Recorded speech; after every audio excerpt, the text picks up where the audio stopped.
રીતે કામ કરે છે, આખું આયોજન કઈ રીતનું છે અને મુખ્ય ઉદ્દેશ શું છે? અમદાવાદ શહેરમાં મહિલાઓની સુરક્ષાને વધુ મજબૂત બનાવવા માટે અમદાવાદ શહેર ક્રાઇમ બ્રાન્ચ દ્વારા આગામી 30 દિવસ માટે એક વિમેન્સ સેફટી માટે ડ્રાઈવનું આયોજન કરવામાં આવેલ છે.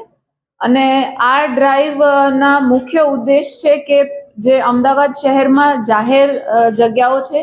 જે બધી પબ્લિક પ્લેસીસ છે જ્યાં લોકોની અવરજવર વધારે હોય છે, ટ્રાફિક વધારે હોય છે, માર્કેટ પ્લેસીસ, પબ્લિક ટ્રાન્સપોર્ટ, અને જ્યાં રાત્રિના સમયમાં, સાંજના સમયમાં જ્યાં મહિલાઓની અવરજવર પણ વધારે હોતી હોય છે, વધારે ક્રાઉડેડ એરિયાઝ હોય છે, આ તમામ એરિયાઝમાં અમે આ ડ્રાઈવનું આયોજન કરવામાં આવે છે. આ ડ્રાઈવનો મુખ્ય ઉદ્દેશ્ય એ છે કે જાહેરમાં ગેરશિસ્તનું વર્તન, કોઈ પણ જાતની પબ્લિક ન્યુસન્સ કે ઉપદ્રવ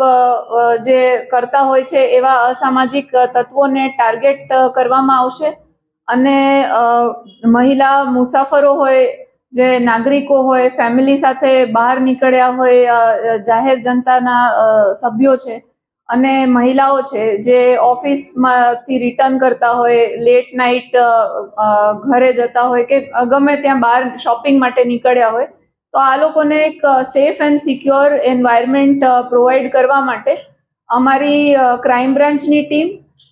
તેમજ સ્થાનિક પોલીસ સ્ટેશન્સની શી ટીમો અને મહિલા પોલીસ સ્ટેશન પૂર્વ, પશ્ચિમ અને IUCAWની એમ કરીને મહિલા સેલની ટીમો પણ આ મિક્સ્ડ ટીમ્સ ભેગી થઈને પેટ્રોલિંગ કરશે. અને જ્યાં પણ આ પ્રકારના પબ્લિક ન્યુસન્સ ધ્યાન પર આવશે તો આમના વિરુદ્ધ કાયદેસરની કાર્યવાહી કરવામાં આવશે.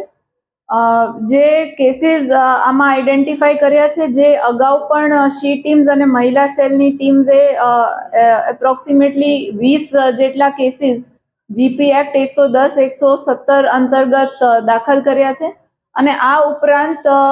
ભારતીય ન્યાય સંહિતાના સેક્શન 270 અંતર્ગત પણ પબ્લિક ન્યુસન્સના કેસીસ આમાં કરવામાં આવશે. જ્યાં જ્યાં બેગિંગના પણ ધ્યાન પર આવશે કે અનનેસેસરી ટ્રાફિકમાં કોઈ પણ પ્રકારની હિન્ડ્રન્સ કે ઓબ્સ્ટ્રક્શન ક્રિએટ કરતા એવા તત્વો પણ મળી આવશે, તો એમના અગેન્સ્ટમાં જુવેનાઇલ જસ્ટિસ એક્ટની કલમ અંતર્ગત પણ ગુના દાખલ કરવામાં આવશે.